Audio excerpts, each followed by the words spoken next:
हम चेले की बाइबल की परिभाषा जानते हैं और बुलाहट जो हर विश्वासी को दी गई है कि यीशु का चेला बनने की यात्रा करें। ठीक है, आगे बढ़ते हैं। तो आज से शुरू करते हैं।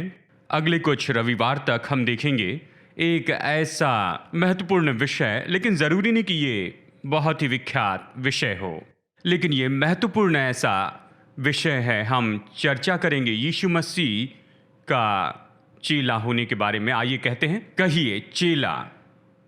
ठीक है, सभी लोग कहिए चेला। यीशु मसीह का चेला। तो हम यहां पर चर्चा करने वाले हैं कि चेला होने का मतलब क्या है। यानी हम चर्चा करेंगे उस बुलाहट पर जो यीशु ने हमें दी है।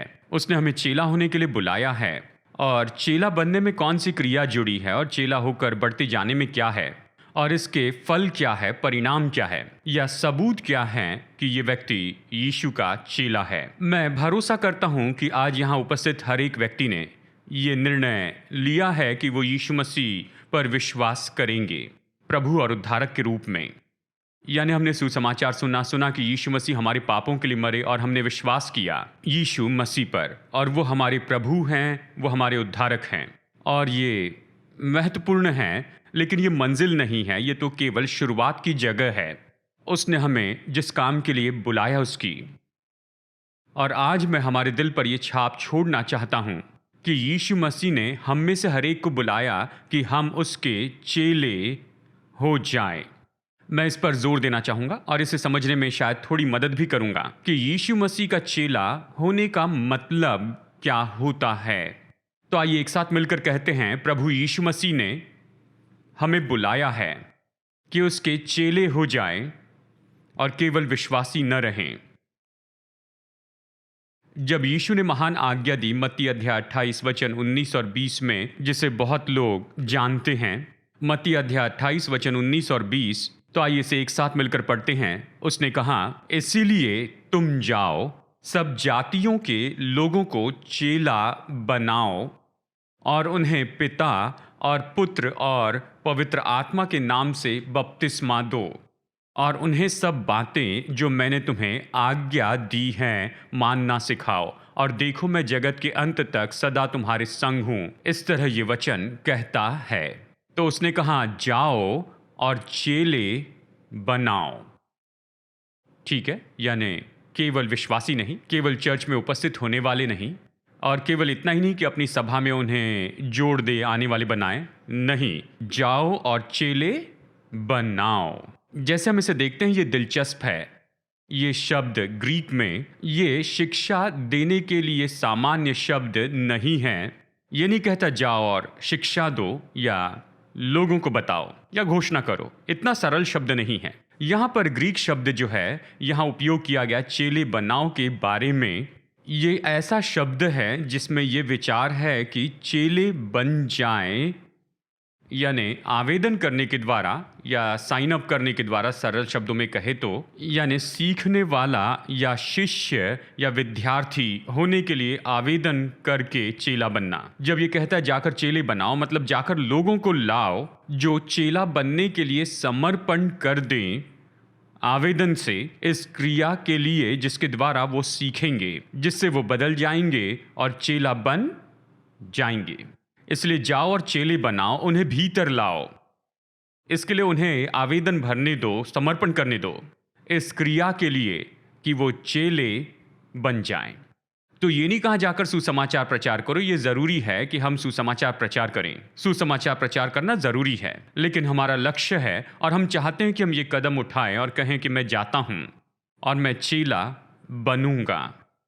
जाओ और चेले बनाओ, उन्हें इसमें लेकर आओ ताकि वो चेले बन जाएं। और इसका भाग है, जबकि वो आगे कहता है, तुम उन्हें बपतिस्मा दो पिता पुत्र और पवित्र आत्मा के नाम में। देखिए, बपतिस्मा दर्शाता है, इसका अपना अर्थ है, और ये तो दर्शाने वाला भी है। जब आप बपतिस्मा शब्द कहते हैं, बपतिस्मा शब्द का अर्थ है डुबोना, छिड़काव नहीं।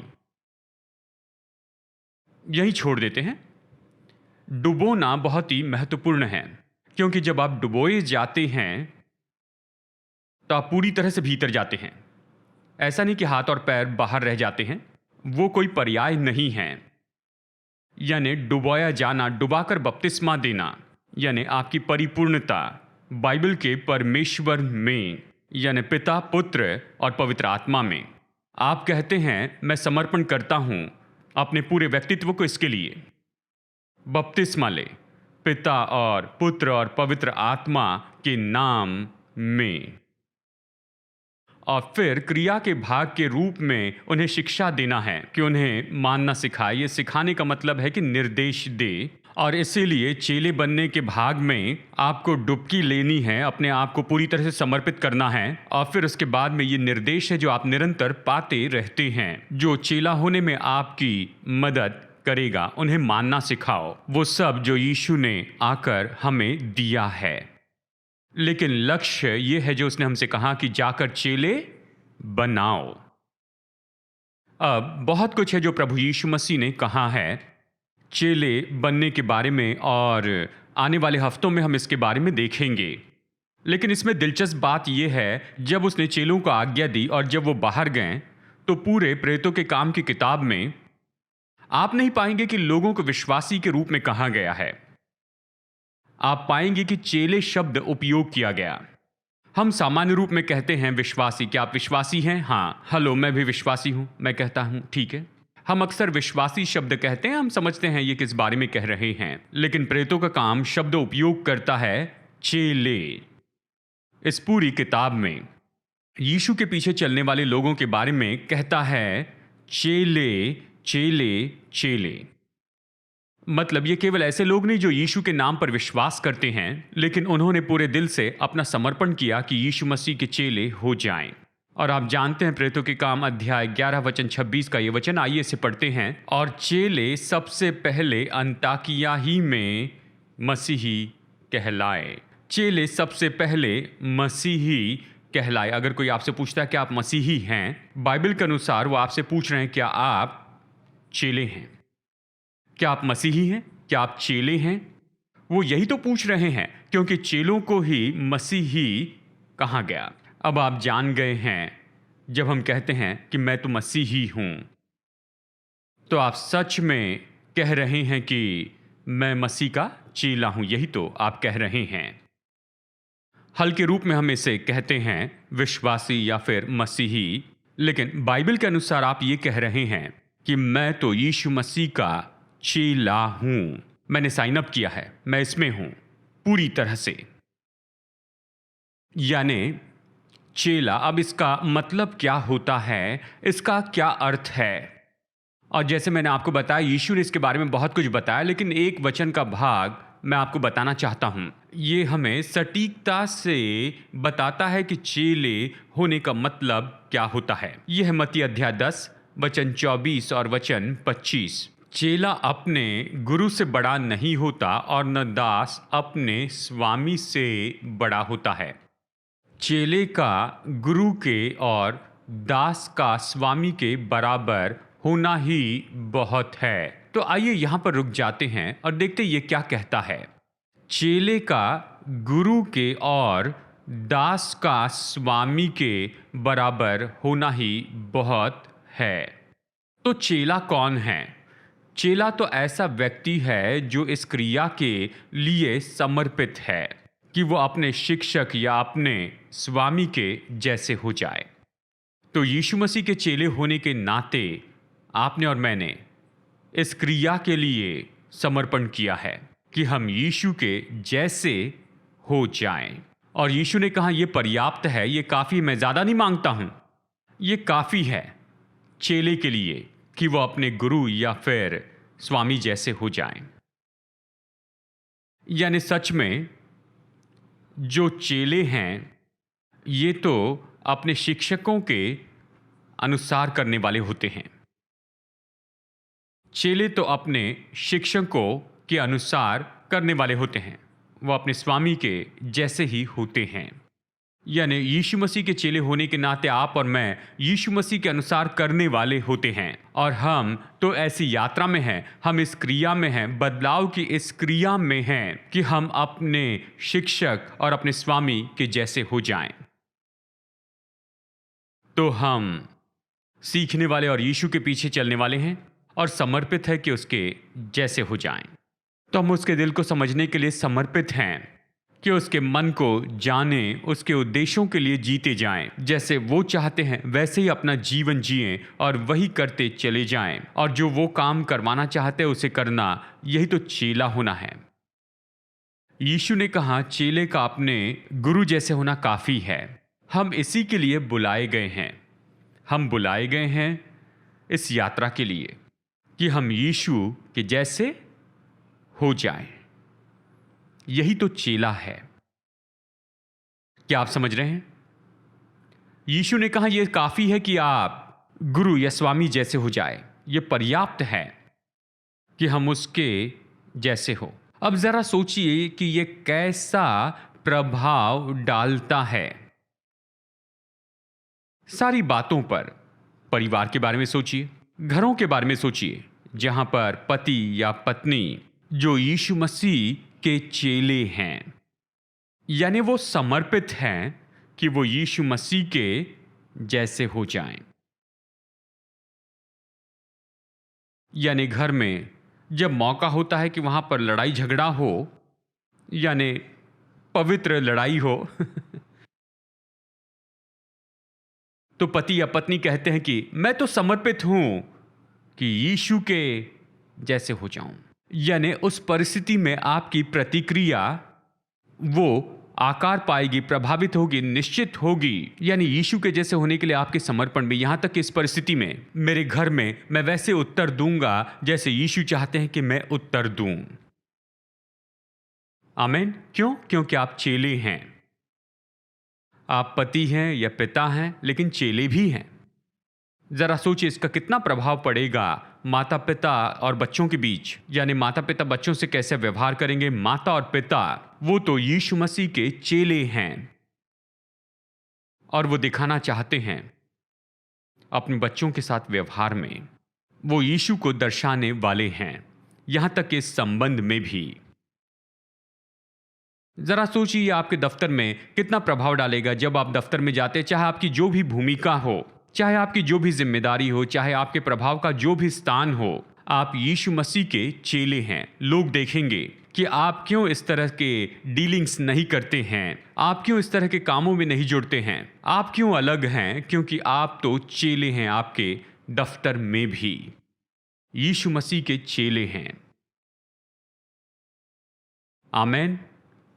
यानी ये तो बड़ा प्रभाव लाएगा। और जानते हैं ऐसा समय आएगा जब लोग कहेंगे मैं तुम में यीशु को देखता हूं।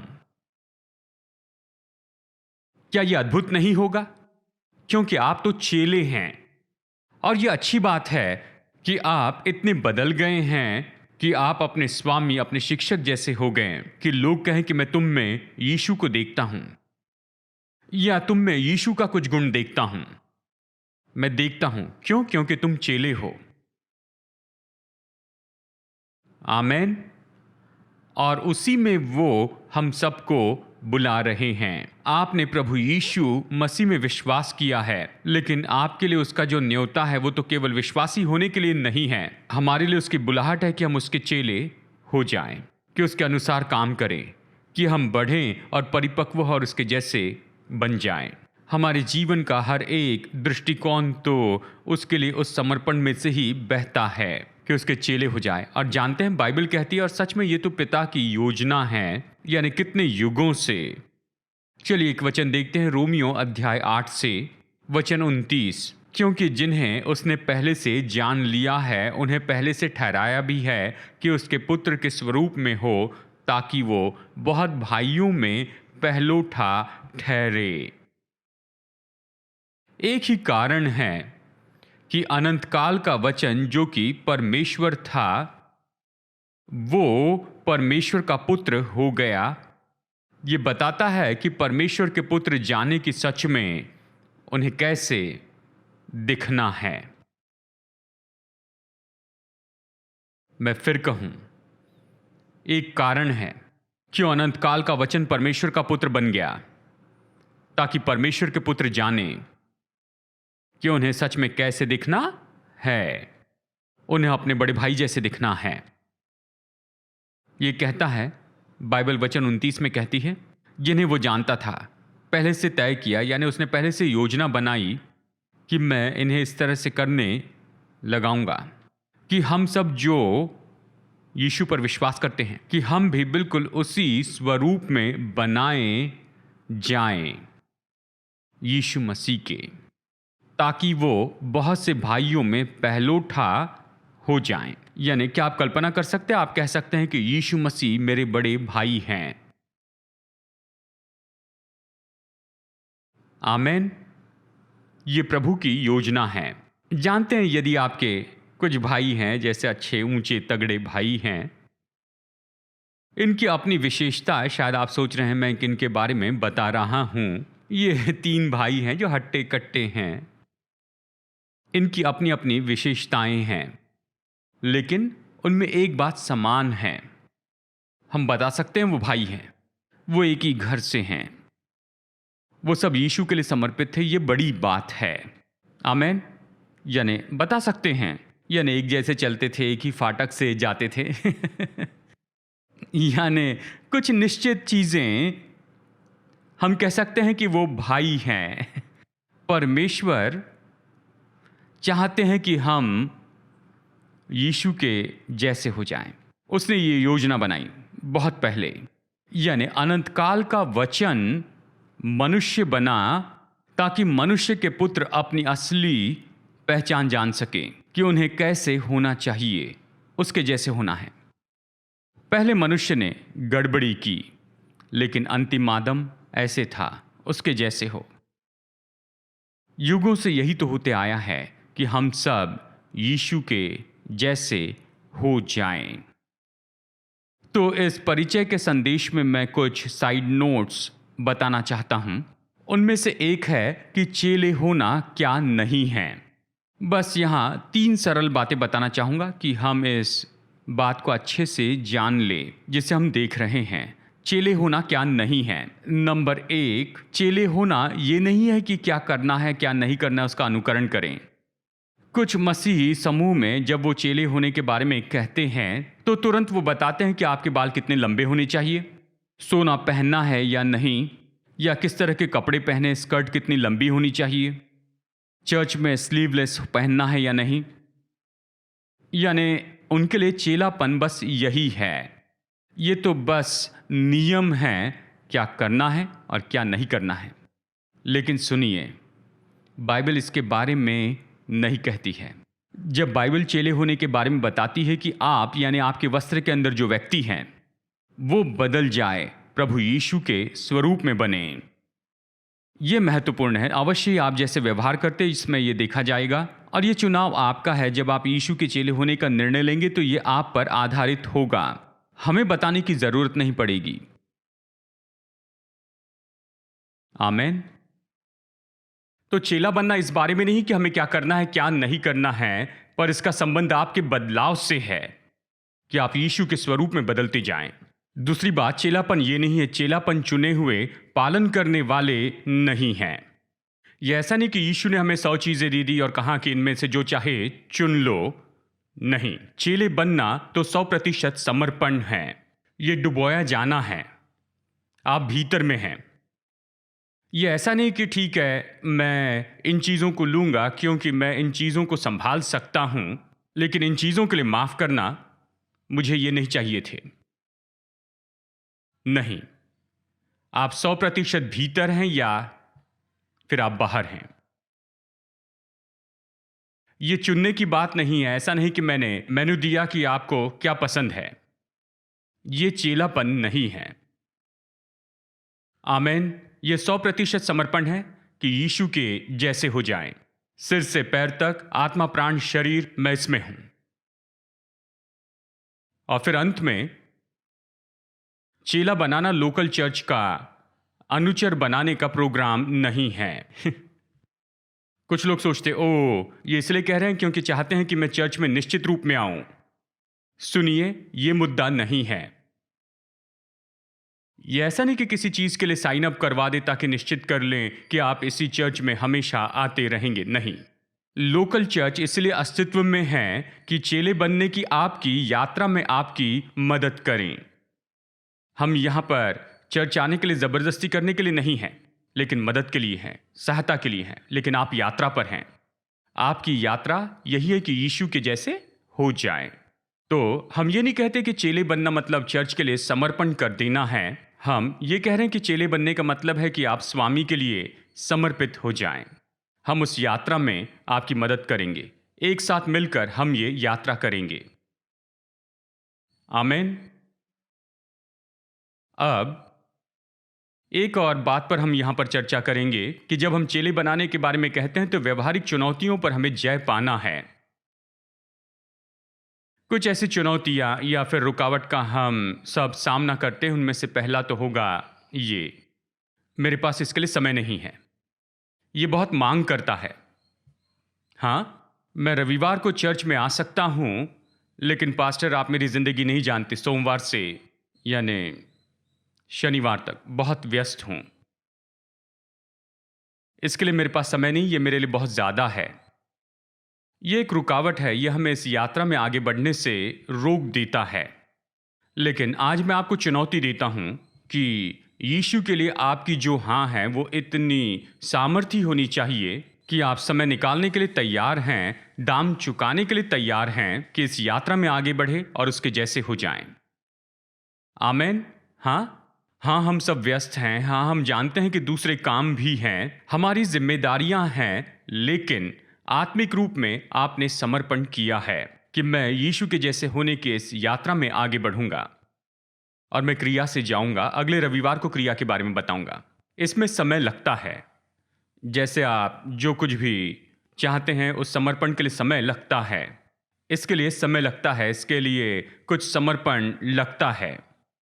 और ये सच में उन योग्य बातों में से एक हैं कि हम यीशु के जैसे हो जाएं। और फिर निश्चय एक और ऐसी रुकावट है चेले बनने की हमारी क्रिया में कि दुर्भाग्यवश ये जानकारी का ओवरलोड है।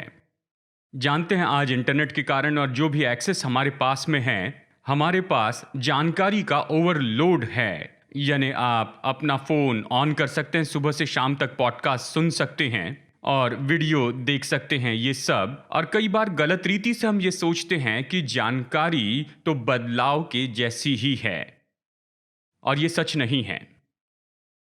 हो सकता है आपके पास ज्यादा जानकारी है लेकिन कम बदलाव है।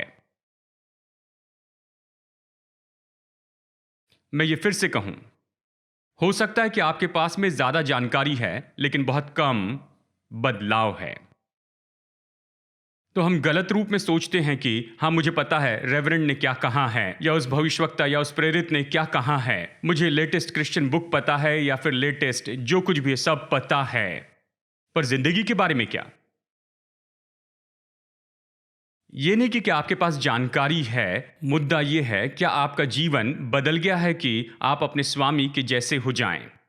वही चेला बनना है, जानकारी को जमा करना नहीं है। कई बार नहीं जानना अच्छा होता है। मसीह संसार में क्या हो रहा है, आपकी जिंदगी बदल जाए प्रभु के द्वारा, उसके वचन और उसकी आत्मा के द्वारा। तो ऐसा मत होने दीजिए कि जानकारी का ओवरलोड हो जाए जिससे आप सोचने लगे कि हाँ, मैं तो बदल गया हूं। नहीं, आपके पास सारी जानकारी और जिंदगी नहीं बदले तो कुछ भी नहीं। तीसरी बात, हम ऊपरी दिखावे को देखते हैं, मसीहत के कुछ भागों में देखते हैं। जानते हैं, कई बार हम ये सोचते हैं कि चर्च में अच्छा समय बिताना ही चेले बनना यही तो है। यानी आप चर्च में जाते हैं, समय का आनंद उठाते हैं, क्योंकि आज चर्च में आपको उत्साहित करने के हर तरीके हैं। एलईडी दीवारें हैं मतलब हमारे पास हर तरह की चीजें हैं कि आपकी भावनाओं को उत्साहित कर दें, कि आपको अच्छा महसूस करवाएं 1 घंटे के लिए या 2 घंटे के लिए। अगर 2 घंटे तक कर पाए तो सच में अच्छा है कि आपको उत्साहित रखे। यानी रविवार की सुबह आप ठीक होते हैं और अगले 7 दिनों में सब बिगड़ जाता है और फिर आप ठीक होने के लिए अगले रविवार फिर आ जाते हैं। लेकिन यह तो केवल बाहरी दिखावे की मसीहत है, क्योंकि आप जी रहे हैं रविवार की सुबह ठीक होने से अगले रविवार की सुबह तक। असली बात यह है कि आपकी जिंदगी बदल गई है। सोमवार से शनिवार क्या होता है आपकी जिंदगी में? रविवार के दिन जो 2 घंटे आपने चर्च में बिताए हैं, उसका असली परिणाम ये तय होता है उस जिंदगी से जो आप सोमवार से शनिवार तक जीते हैं। क्योंकि रविवार की सुबह चर्च में जो कुछ भी होता है, अगर उसका परिणाम उस तरह से नहीं दिखता है जैसे हम सोमवार से शनिवार तक जीते हैं, तो ये केवल बाहरी दिखावा है। इसका कोई प्रभाव नहीं, इसका कोई परिणाम नहीं। हम गलत रूप में सोचते हैं, रविवार को मैंने अच्छा समय बिताया, इसलिए मैं उन्नति कर रहा हूं। और ये नाप यानी चेले होने की गहराई जो है, वो चर्च के उत्साहित होने के स्तर पर आंकी जाती है, जबकि इसका आपस में कोई संबंध नहीं है। क्या आप सुन रहे हैं? ओ, बाइबल कहती है नहीं। इसलिए हमें उससे परे देखना है। सुनिए, मैं सच में देखना चाहता हूं मेरी जिंदगी में क्या हो रहा है। क्या मेरी जिंदगी बदल रही है? नहीं तो फिर यानी मैं बस रविवार को अच्छा महसूस कर रहा हूं और ये सोचता हूं कि यही चेला बनना है, तो नहीं है। क्या मेरी जिंदगी बदल गई? ये चेला बनना है। अंत में फिर अवश्य ही संसार का खिंचाव है, संसार की ओर से आकर्षण और ध्यान भटकाने वाली बातें आती हैं, जो मसीह के जैसे होने की हमारी इस यात्रा में रोकना चाहती हैं। हमें यीशु के जैसे और बदलने की इच्छा रखनी है। हम सबको ऐसे ही होना है। यानी अवश्य ही ये तो खिंचाव है संसार की ओर से। वो कहते हैं आप यीशु के जैसे क्यों होना चाहते हैं? वो तो आउटडेटेड हैं। आपको ट्रेंडी होना है। समय के साथ आपको चलना चाहिए, और ये समय तो ऐसा है कि यीशु के जैसे होना कूल बात नहीं है। हाँ, आप मसीह के जैसे होने के लिए समर्पित हैं, चाहे संसार कुछ भी क्यों न कहें। आमेन। आप जानते हैं वो कौन है? वो अनंत काल के हैं। समय आएगा और जाएगा, ट्रेंड आएंगे और जाएंगे, फैशन आकर चले जाएंगे, लेकिन आप उसके जैसे होने के लिए समर्पित हैं। तो हम इन चीज़ों से आगे बढ़ते हैं। खत्म करने के पहले मैं यहाँ पर इसका सारांश आपको बताना चाहता हूँ कि यीशु ने क्या कहा उसके चेले होने के बारे में। तो मैं आपको यहाँ पर 11 ऐसे वाक्य बताऊंगा, और ये बहुत ज़्यादा हैं। चिंता मत कीजिए, ये सरमन नोट्स में आप इसे देख सकते हैं सुन सकते हैं, लेकिन मैं आपको सारांश बताना चाहता हूँ। यही तो हाई लेवल पिक्चर है कि इसका क्या अर्थ है। यीशु ने क्या कहा कि चेला कैसे दिखाई देगा। अगर आप लिख नहीं पाए तो चिंता मत कीजिए, हाई लेवल पिक्चर को आप ले लीजिए। आने वाले हफ्तों में हम इसे विवरण से देखेंगे। मैं 11 वाक्यों को पढ़ूंगा। ये यीशु के वचनों पर आधारित है। नंबर 1, चेले का लक्ष्य है कि वह केवल अपने शिक्षक और स्वामी यीशु मसीह जैसे हो जाएं। नंबर 2, चेले तैयार होना चाहिए कि वे अपने स्वामी जैसे ही मजाक, झूठे आरोप और सताव का सामना करें, यानी अपने स्वामी के जैसे ही। यानी यीशु ने कहा मेरे पीछे चलना है तो तैयार हो जाओ, मुझसे जैसा व्यवहार हुआ वैसे ही होगा। नंबर 3, चेला अपने स्वामी से बढ़कर नहीं होता। इसका अर्थ है कि चेले को भी उसी मार्ग पर चलना होगा जिस पर उसका स्वामी चला था। चेलेपन के लिए कोई शॉर्टकट्स नहीं है। नंबर 4, जब चेला सिद्ध रूप में पूरी तरह से ट्रेन हो जाता है, तब वह अपने स्वामी के जैसे होता है। अगले रविवार हम इस पर चर्चा करेंगे। नंबर 5, चेला अपने स्वामी के शब्दों पर विश्वास करता और उसी से जीता है। नंबर 6, चेले के पृथ्वी पर के किसी भी संबंध से बढ़कर अपने स्वामी के लिए प्रेम होता है, बाकी संबंधों से बढ़कर। नंबर 7, चेले को प्रतिदिन अपना क्रूस उठाकर चलना है। क्रूस दुख उठाने, अलग किए जाने और बलिदान की जगह को दर्शाता है। नंबर 8, चेले को अपने स्वामी के लिए सब कुछ भूलना चाहिए। इसका अर्थ है कि चेले के लिए संसार में किसी भी चीज के लिए प्रेम से बढ़कर अपने स्वामी के लिए प्रेम होता है, बढ़कर। नंबर 9, हम अपने जीवन के द्वारा जो प्रेम दर्शाते हैं उसी के द्वारा दूसरे लोग जानेंगे कि हम यीशु के चेले हैं। नंबर 10, चेले बहुत फल लाते हैं ताकि उनके जीवन के द्वारा पिता को महिमा मिले। नंबर 11, चेले यीशु के जैसे ही चंगाई, चमत्कार और छुटकारे का काम करेंगे। अभी भी साइन अप करना है। यूहन्ना अध्याय 6 में एक बहुत ही दिलचस्प परिस्थिति है। यीशु ने बस रोटी और मछलियों को बहुगुणित किया, बहुतों को भोजन दिया, सबने कहा आओ मुफ्त में भोजन है, आ जाओ। बड़ी भीड़ जमा होने लगी और फिर अचानक यीशु यहां पर बताने लगे, मेरे पीछे चलना है तो तुम्हें मेरा मांस खाना होगा और मेरा लहू पीना होगा। ओ, क्या हो रहा है? अवश्य ही उपमा के रूप में बता रहे थे और जैसे वे लोगों को ये समझाने लगे तो धीरे धीरे सभा के लोग चले गए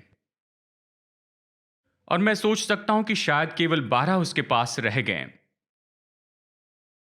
लगभग 5,000 से 12। और वो अपने चेलों की ओर मुड़कर कहते हैं, क्या तुम भी चले जाओगे? क्योंकि वो जो कह रहे थे लोग समझ नहीं पाए। तो कहा, क्या तुम भी चले जाओगे? पतरस ने कहा, प्रभु हम किसके पास जाए? तेरे ही पास में अनंत जीवन के वचन हैं। यानी चेले बनने के लिए ये जो बुलाहट है, यही असली बुलाहट है हर व्यक्ति के लिए। उसने कहा, जाओ चेले बनाओ।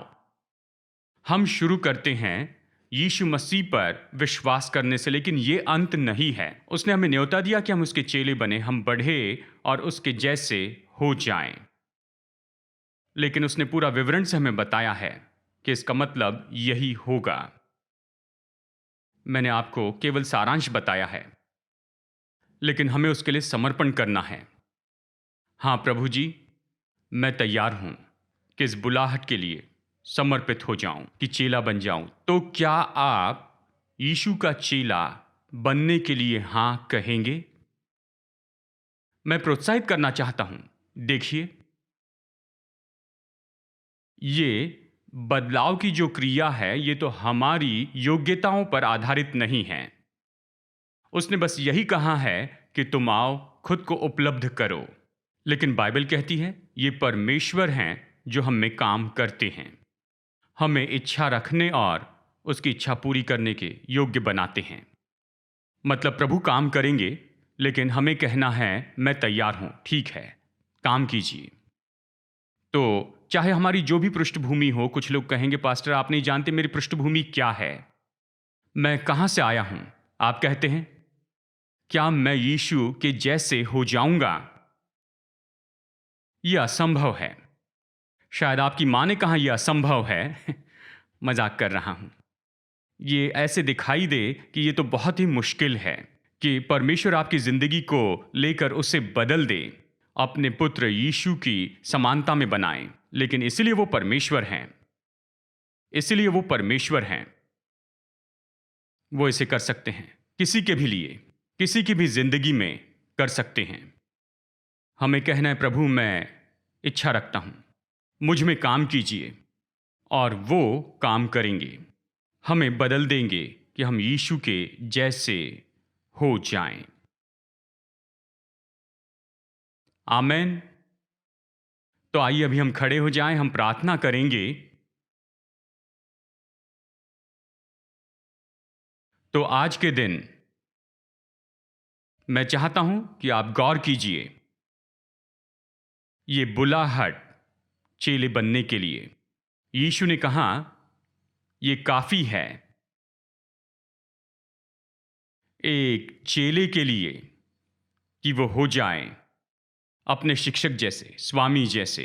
बस यही मांगता हूं, ये काफी है। सवाल यह है कि क्या हम समर्पण को तैयार हैं कि यीशु के जैसे हो जाएं। वो काम करेंगे, पर हमें अनुमति देनी है। हाँ प्रभु, इसे कीजिए, मैं चाहता हूं, मैं पूरी तरह से आता हूं, और वो काम करेंगे। तो जैसे हम ये कुछ पल लेते हैं कि यीशु की ओर देखें, मैं चाहता हूं आप दिल में प्रार्थना कीजिए। ये ऐसा नहीं कि मैं आपको बताऊं कि क्या करना है, लेकिन ये तो आपका खुद का प्रत्युत्तर है।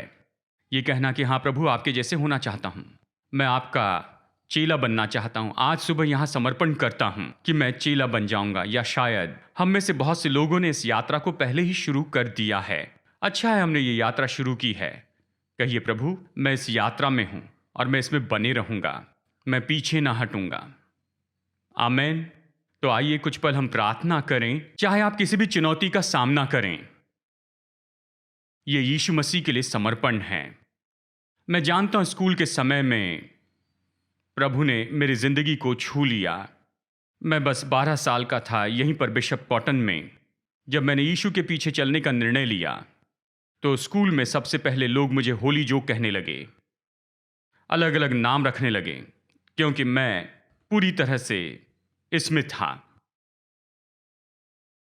तो वो मुझे नाम रखने लगे और शिक्षक परेशान हो गए। एक दिन प्रिंसिपल ने मुझे बुलाया। अब कल्पना कीजिए कि मसीह स्कूल में प्रिंसिपल आपको बुलाते हैं, कहते आशीष तुम यीशु के बारे में बहुत बोल रहे हो। प्रिंसिपल ने कहा। ये सब कुछ हुआ, यानी मैं सोचता हूं लगभग 40 साल बीत चुके हैं। केवल एक बार मैंने ये सब छोड़ना सोचा था। मैं सोचता हूं 10वीं क्लास में था।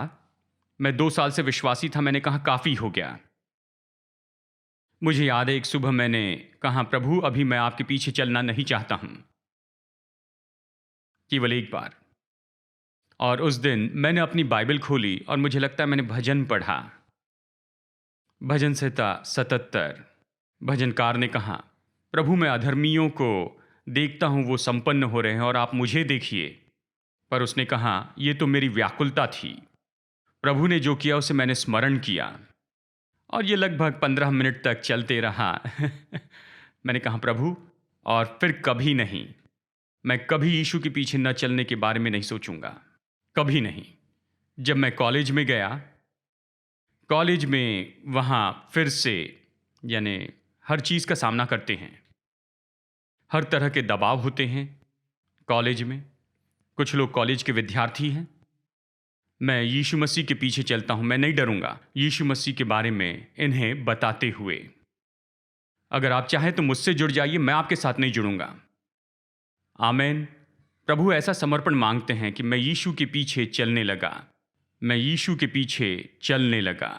जिंदगी में आप हर तरह की चुनौती, तनाव और दबाव का सामना करेंगे, पर आप समर्पित हैं, आप एक चेले हैं। यही तो आपको चेला बनाता है, क्योंकि आप प्रतिदिन अपना क्रूस लिए चलते हैं। आमीन। क्योंकि आप समर्पित हैं। मैं चाहता हूं कि आप इसी तरह के लोग हो जाएं, समर्पित हो प्रभु यीशु मसीह को। न लौटूंगा, न लौटूंगा। आमीन। मैं चाहता हूं आप प्रार्थना कीजिए। अगर आप यहां पहली बार आए हैं और आपने यीशु मसीह को स्वीकार नहीं किया है, मैं आपको न्योता देता हूं कि आप यीशु के पीछे चलने का निर्णय लीजिए। हम सभी के जैसे हम विश्वास करते हैं कि यीशु मसीह हमारे पापों के लिए मरे, वो गाड़े गए और फिर तीसरे दिन फिर से जी उठें। वही हमारे पापों से हमें बचाते हैं। उसी ने हमें अंधकार से निकालकर अपने अद्भुत ज्योति में लाया है। उसी ने हमें परमेश्वर के बेटे और बेटियां बनाया है। आप भी ऐसे ही कर सकते हैं। अगर आपने ये निर्णय नहीं लिया है तो सरल प्रार्थना में अगुवाई करूंगा, और अगर आज आप ये प्रार्थना मेरे साथ करना चाहते हैं, ये पहले कभी नहीं की है, तो आप ये सरल प्रार्थना मेरे साथ कर सकते हैं। प्रभु यीशु मसीह को अपना उद्धारकर्ता बनाइए अपने जीवन का। तो आइए प्रार्थना करते हैं। अगर आपने पहले कभी ये प्रार्थना नहीं की, जो हमें लाइव देख रहे हैं, आप भी अगर यीशु को स्वीकार नहीं किया है अपनी ज़िंदगी में, तो आज आप मेरे साथ में ये प्रार्थना कीजिए। मेरे साथ ये प्रार्थना कीजिए। प्रभु यीशु मसीह, मैं विश्वास करता हूँ आप मेरे पापों के लिए मरे और आप गाढ़े गए और फिर से जी उठे। मुझे विश्वास है आज आप जीवित हैं। मैं आपके पीछे चलना चाहता हूं पूरी जिंदगी भर। मेरे जीवन में आइए, मेरे प्रभु और उद्धारक हो जाइए। यीशु के नाम में प्रार्थना करता हूं, आमेन, आमेन। अगर किसी ने पहली बार मेरे साथ ये प्रार्थना की तो हम आपके साथ उत्सव मनाएंगे। आप जहां भी हैं हाथ उठाइए अगर आपने ये प्रार्थना की है तो। अगर आपने पहली बार ये प्रार्थना की है तो जहां भी है हाथ उठाइए, शर्माने की बात नहीं है। कोई है? आप अपना हाथ ऊंचा उठाइए। हाँ, कुछ हैं। अगर ये प्रार्थना की है जी, एक हाथ यहाँ पर मैं देखता हूँ। प्रभु आपको आशीष दे। हमारे ग्रीटर्स आपके पास में आएंगे और आपको वेलकम पैकेट देंगे। और कोई है? हमारे पास किताबों का एक पैकेट है। ये स्रोतों की किताबें हैं जो आपकी यात्रा में आपकी मदद के लिए हैं। ग्रीटर्स आकर आपको देंगे, आप इसे लीजिए। इनके दिए हुए कार्ड पर नाम लिखिए और फिर चर्च के ऑफिस से कोई आपको फ़ोन करेगा और आपको इन स्रोतों का उपयोग करना बताएगा। मैं अभी अंतिम प्रार्थना करूंगा, यानी मैं बेनेडिक्शन दूंगा। और life group leader, worship team यहाँ पर आप सामने आ जाइए। अगर आपको व्यक्तिगत प्रार्थना करवानी है, हम विश्वास करते हैं कि यीशु के चेले होने के नाते हम यीशु के काम करते हैं। बीमारों को चंगाई और छुटकारा देते, दुष्टात्मा भगाते। मुफ्त में हमने पाया, हम मुफ्त में देते हैं। आमेन। हम इस पर विश्वास करते हैं। अगर आप चंगाई और छुटकारे के लिए प्रार्थना करवाना चाहते हैं, छुटकारे के लिए हमारे सेवकाई के लीडर यहाँ पर होंगे। आइए सब यहाँ पर आ जाइए। सेवकाई की टीम आप यहाँ पर आ जाइए। आप आकर प्रार्थना करवा सकते हैं। सेवकाई की टीम आपके लिए प्रार्थना करेंगी। प्रभु इनकी जिंदगी के द्वारा काम करेंगे, आपको छूकर आपकी ज़रूरतें पूरी करेंगे। सभा खत्म होने के बाद में आप ऐसा कर सकते हैं। आप ज़रूर प्रार्थना करवाइए, सेवकाई प्राप्त कीजिए। आपको चंगाई या छुटकारा चाहिए, ऐसे बहुत सी चंगाई छुटकारे की कहानी है। और हमारे सुबह की सभा में मैंने इस बात को बताया है, यानी लोग अपनी गवाही बता रहे थे, यानी ऐसा हुआ, वैसा हुआ, वैसा हुआ। और ये तो अद्भुत बात है कि परमेश्वर महान काम कर रहे हैं। हमने जो बताई हुई गवाही काफ़ी नहीं, लेकिन परमेश्वर अपने लोगों के जीवन में बहुत से अद्भुत काम कर रहे हैं। वो अपने लोगों द्वारा काम कर रहे हैं। तो आइए बेनेडिक्शन के साथ अंत करते हैं। पिता, हम आज के दिन के लिए धन्यवाद देते हैं। प्रभु, हमारे प्रभु यीशु मसीह का अनुग्रह और हमारे स्वर्गीय पिता का प्रेम और पवित्र आत्मा की मधुर संगति इन सभी के साथ बनी रहे, सबके साथ होती रहे हमेशा के लिए, प्रभु यीशु के नाम में। और सब लोग कहें आमेन। संदेश सुनने के लिए धन्यवाद। हम विश्वास करते हैं कि यह संदेश आपके लिए आशीष रहा। अधिक मुफ्त के स्रोत पाने के लिए, जिनमें संदेश, sermon notes, TV programs, publications के लिए लॉग कीजिए apcwo.org पर। बेंगलुरु के एपीसी बाइबल कॉलेज की जानकारी पाने के लिए कृपया विजिट करें apcwo.org/बाइबल कॉलेज पर। याद रखिए, all peoples church Bangalore app को डाउनलोड कीजिए, ऐप या गूगल प्ले स्टोर से।